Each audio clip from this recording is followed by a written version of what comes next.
This is Tulasi. Welcome to Tulasi vibes.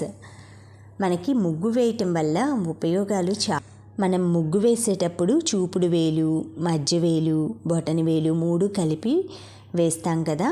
అలా వేసేటప్పుడు ఆ 3 ఇలా ప్రెస్ చేయటం వలనైతే మనకి యోగా లాగా నర్వ్స్, అంటే మన బాడీలో నర్వ్స్ అన్నీ యాక్టివ్ అవుతాయంటండి. అది ఒక ఎగ్జాంపుల్ అన్నమాట. మనకి ముగ్గు వేయటం వెనక ఉన్న ఉద్దేశం, మనం యోగా లాగా అలా లేడీస్ అదివరకు రోజుల్లో యోగా, ఎక్సర్సైజ్, ఇవన్నీ వాకింగ్ ఏం చేసేవాళ్ళు కాదండి. ఉదయాన్నే లేచి ఇలాగ గుమ్మాలు అవన్నీ శుభ్రంగా చీపురుతోటి చిమ్ముకొని పేడ కల్లాపలు చల్లుకోవటం, లేదు అంటే మనకి అలుక్కుంటారు చాలామంది పేడతోటి. అలాగా చక్కగా అలికి ఎర్రమట్టితోటి మొత్తం గుమ్మాలంతా శుభ్రంగా పూసి ఇలా ముగ్గుతోటైతే ముగ్గు వేస్తారనమాట. అది చాలా వాళ్ళకి ఉదయం వాకింగ్, ఎక్సర్సైజులు అంతా అనమాట. ఈ రోజుల్లో ఏంటంటే అపార్ట్మెంట్ లైఫ్ల వల్ల ఇంటి ముందు కొంచెం ప్లేస్లో తడిగుడ్డ పెట్టుకొని చాక్ పీస్తో 2 గీతలు గీయటం, లేదంటే పెయింటింగ్తో పర్మనెంట్గా వేసుకోవటం, ఇలా చేస్తున్నారనమాట. అందుకని మనకి రకరకాల కొత్త డిసీజెస్, కొత్త వ్యాధులు, ఇలా మనం ఎక్సర్సైజ్ చేయకపోవటం వలన. ఒక మూవీలో మీరు డైలాగ్ వినే ఉంటారు, రజనీకాంత్ అదివరకు రోజుల్లో లేడీస్ ఎలా పనిచేసేవాళ్ళు అని చెప్పేవాళ్ళు అనమాట. బట్టలు ఉతికేవాళ్ళు, బట్టలు పిండేవాళ్ళు, తర్వాత కల్లేప చల్లేవాళ్ళు, ముగ్గు వేసేవాళ్ళు. ఇవన్నీ చేయటం వలన వాళ్ళ బాడీ స్ట్రాంగ్గా ఉంటుందన్నమాట. అంటే రకరకాల వ్యాధుల నుండి, ఏవైనా పెయిన్స్ నుండి తట్టుకునేలాగా లేడీస్ వాళ్ళ బాడీని వాళ్ళు ఇంటి పనులు చేసే దృఢంగా చేసుకునేవాళ్ళు అనమాట. ఇప్పుడు మనకి అదివరకులాగా ఫుడ్ కూడా ఉండట్లేదండి. అదివరకు రాగులు, జొన్నలు, మిల్లెట్స్ అన్నీ తినేవాళ్ళు కదా. ఆరోగ్యకరమైన భోజనం తినేవాళ్ళు, ఆరోగ్యంగా పనిచేసుకునేవాళ్ళు, ఆరోగ్యంగా ఉండేవాళ్ళు. చిన్నదానికి పెద్దదానికి ట్యాబ్లెట్లు వేసుకోకుండా, హాస్పిటల్ పైన ఆధారపడకుండా ఇంట్లోనే నాటు వైద్యం, అంటే వంటగదిలోనే చాలా దినుసులతోటి వైద్యం చేసుకునే వాళ్ళండి లేడీస్. ఇలా మనం ముగ్గు అనేది మనకి ప్రతి తెలుగింటి వాళ్ళ లోగిళ్ళలో కంపల్సరీగా ఉంటుందండి.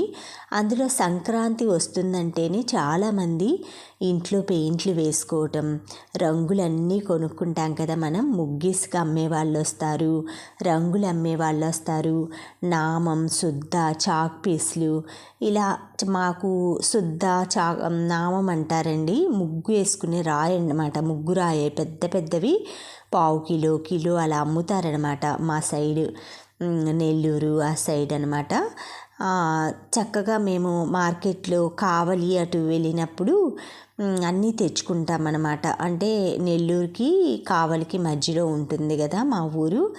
అందుకనేసి అక్కడ వెళ్ళినప్పుడు అన్నీ కావాల్సినవి అమ్మ వాళ్ళ ఊరికండి. అత్తయ్య వాళ్ళది ఒంగోలే అనమాట, ప్రకాశం డిస్టిక్. అక్కడికంటే నాకు అమ్మ వాళ్ళ ఊరిలోనే షాపింగ్ అది ఎక్కువ మాకు అలవాటు అనమాట. అక్కడే ఉంటాము ఎక్కువ. చాక్ పీస్లు ఇలాంటివి తొందరగా అరిగిపోతాయి. మా వైపు ఎక్కువ చాక్ పీసుల కంటే శుద్ధ ముగ్గురాయ అమ్ముతారండి. రకరకాల కలర్స్ ముగ్గురాళ్ళు ఉంటాయన్నమాట. ప్యాకెట్స్ ఉంటాయి, విడిగా తూకం లెక్క అమ్ముతారు. అలా వెళ్ళినప్పుడైతే నేను అన్నీ ఒక ½ కిలో అలా తెచ్చుకుంటాను. అయిపోయినప్పుడు మళ్ళీ నేను వెళ్ళినప్పుడు తీసుకొచ్చుకుంటానమాట. ముగ్గు కూడా మా వైపు ఫైన్గా బాగుంటుందండి. ఇక్కడ కొంచెం ఇసుకగా అలా అనిపిస్తుంది అనమాట. నేను వెళ్ళినప్పుడు ఎప్పుడైనా సరే ఒక పెద్ద ప్యాకెట్ 5 డబ్బాలు అలా పోస్తారనమాట. 50 రూపీస్ తీసుకుంటారు. అలా తీసుకొచ్చి పెట్టుకుంటాను. ఇప్పుడు అయిపోయింది ముగ్గు, అందుకే కొంచెం వైట్ ఇసుక లాంటి దాంట్లో నేను బియ్యం పిండి కలిపి వేస్తున్నాను. ఇది మా ముగ్గు అయితే అసలు స్మూత్గా వేస్తుంటేనే చాలా చక్కగా మనకి పెయింట్ వేసినట్లు పడుద్ది అనమాట, సన్నగా.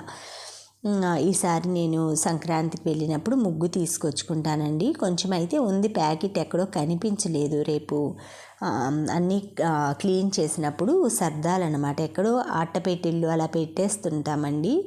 అవి కనిపించేటట్లు పెడితే మనకి ఈజీగా మనకి టైంకి దొరుకుతుందన్నమాట. నేను ఇటువైపు గడపకి బయటండి గ్రీన్ పెయింట్ వేశాను. ఎంట్రన్స్లో ఏమో రెడ్ పెయింట్ వేశాను కదా. ఇటు తులసమ్మ దగ్గర చిన్నది రెడ్ ప్లేస్లో వేశాను. ఇక్కడ గడప దగ్గర నుంచి ఆ రెడ్ మార్క్ వరకు మొత్తం గ్రీన్ కలర్లో వేశానండి. గ్రీన్ కలర్ బాటిల్ ఇంట్లో ఒకటి ఉండిపోయింది చిన్నది నాకు. సరే కుండీలు కొంచెం పాతవిగా అనిపిస్తున్నాయి అనేసి వాటికి కలరింగ్ చేద్దామనేసి ఇక్కడ ఇలా వేస్తే నాకు ముగ్గు వేసుకుంటే చాలా బాగా చక్కగా కనిపిస్తుంది కదా అనే ఐడియా వచ్చింది. అందుకే పెయింట్ మామూలుగా బ్రష్ తీసేసుకొని మనకి టూత్పేస్ట్ బ్రష్లు ఉంటాయి కదండి, టూత్ బ్రష్లు అవి పాడైపోయినాక పారేయకుండా ఇలా ఉంచుకున్నామంటే మనం ఇలాంటి ఫ్లోర్ వర్క్లు అంటే చిన్న చిన్న బ్రష్లతో చేయలేం కదా. అందులో కొంచెం రఫ్గా ఉన్న టైల్స్కి అది అలా స్ట్రాంగ్ బ్రష్ ఉందనుకోండి ఈజీగా మనం పెయింటింగ్ అనేది చేసుకోవచ్చు అనమాట. ఇది నేను ముందు రోజు చేశానండి. చలికాలం అయినా సరే బయట అవుట్ సైడ్ కాబట్టి ఇంట్లో అయితే ఆరేది కాదేమో, బాగా చక్కగా ఆరిపోయింది. దాని మీద ఇలా చుట్టూ మెలికల చుట్టూ కర్ర వేశాను. మధ్యలో అయితే పద్మం ముగ్గు మనకి థిక్ స్ట్రక్చర్లోగా వేశానన్నమాట. ఇలా వేసిన తర్వాత నా పండ్లు అవన్నీ ముగ్గు అది అయిపోయిన తర్వాత మన చట్నీకి అది ప్రిపేర్ చేద్దామని ఒక పక్క చేసుకుంటేనే పల్లీలు అవి అయిపోయినాయండి. ఓవెన్లో పెట్టేసేద్దామని పల్లీలు అవన్నీ అయితే బయట పెట్టుకున్నాను. అవిసె గింజలు పౌడర్ కోసం, కారం పొడి కోసం పల్లీలు కావలసినవన్నీ వేయించుకోవటానికి అన్నీ 1 by 1 అయితే పెట్టుకున్నాను. ఒకవైపు బ్రేక్ఫాస్ట్ చేస్తూనే ఓవెన్ ప్రీహీట్ చేసేసుకొని అవన్నీ అయితే ఫ్రై చేసుకుంటున్నానండి. తర్వాత ఈ పెసరపప్పు బియ్యము ఒకసారి నాకు సాయిబాబా పూజకి వెళ్ళినప్పుడు ఒక మేడం ఇచ్చారండి. ఆవిడ ఏంటంటే ప్రసాదం అది చేయకుండా ఇలా ప్యాకెట్ రూపంలో పంచిపెట్టారనమాట. అంటే మనం ఇష్టం వచ్చినప్పుడు వండుకోవచ్చు ఇంటి దగ్గర అనేసి. ఈ ఐడియా కూడా బాగుందండి. అలా నేనేంటంటే ఈరోజు గురువారం అనేసి ఆ సాయిబాబా ప్రసాదం కదా అందుకని పొంగల్ చేస్తున్నాను. తర్వాత రోటి పచ్చడి కోసం కొబ్బరికాయ ఉందండి చిన్నది, దేవుడి దగ్గర కొట్టింది. అందులో 1/2 ముక్క కొబ్బరి వేసి ఒక 5-6 ఎండుమిర్చి వేసి కొంచెం జీలకర్ర ధనియాలు వేసి వేయిస్తున్నాను. ఈలోపు బయట ఆవులు అయితే వచ్చినాయండి. అలా చక్కగా ఏమైనా పండిపోయిన అరటిపళ్ళు అవి ఉంటే కిందకి విసిరేస్తానన్నమాట. అతను ఆవులు పట్టుకునే అతను వస్తాడనమాట. బట్ ఈరోజు ఇలా వదిలేశారు. పొంగల్ చూసారా అండి, ఆవులు కాళ్ళ దగ్గర ఎలా తిరుగుతున్నాయో. జంతు ప్రేమ అంటే అదే కాబోలు. అవి వాటి చుట్టూ అయితే కాళ్ళ దగ్గర అలా తిరుగుతూ వాటి కాళ్ళకు కూడా టచ్ చేస్తూ ఉన్నాయండి. అవి కొంచెం సేపు అయితే ఆవు దూడ 2 ఆవులు 2 దూడలు వచ్చాయన్నమాట. ఇవన్నీ కొంచెం అటు ఇటు తిరుగుతూ అవి ఆకులు చెట్లు ఏవైనా తింటూ ఉన్నాయన్నమాట. అవి ఏం ఆకులు ఏం చెట్లు అని వేప చెట్టు అయితే తాకట్లేదు, మిగతావి కొన్ని క్రోటన్స్ అలాంటివన్నీ తింటున్నాయి. ఆ కొంగలైతే పదే పదే వెళ్ళటం, వాటి టైప్లోనే కలర్లు అదే కలర్ ఉన్నాయో వైట్ కలర్లో అనేసో లేదు అంటే వాటికి అవి కూడా యానిమల్స్ బర్డ్స్ లాగా అనుకున్నాయో వాటి చుట్టే తిరుగుతున్నాయండి. తర్వాత ఆవు అయితే దూడని తీసుకొని చెట్టు కిందకు వచ్చేసిందనమాట. ఇటు సైడ్ నుంచి మాకు ఏవైనా విసిరేయటానికి అది ఈజీగా ఉంటుంది. ఇటు బాల్కనీ ఉంది కదా, అరటిపళ్ళు కానీ ఏవైనా సరే కొంచెం ఇసిరేసామంటే అవి తింటాయన్నమాట. తర్వాత నేను పెసరపప్పు అవి నానబెట్టుకున్నాను కదా, అవి నానిన తర్వాత 1 గ్లాసు బియ్యం రైస్ కండి 2 గ్లాసులు పాలు పోసుకున్నాను, 1 గ్లాసు వాటర్ పోసాను. టోటల్ 3 గ్లాసులు యాడ్ చేశాను. ఈ కన్సిస్టెన్సీలో వేసుకుంటే మనకి పొంగల్ అనేది థిక్గా రాదు, జారుగా రాదనమాట. ఈక్వల్గా పర్ఫెక్ట్గా కుక్ అవుతుందండి. మనం ఈ స్టేజ్లో బెల్లము యాలుక్కాయలు కలిపేసేసి కావాలంటే కొంచెం పచ్చకర్పూరం వేసుకోవచ్చు.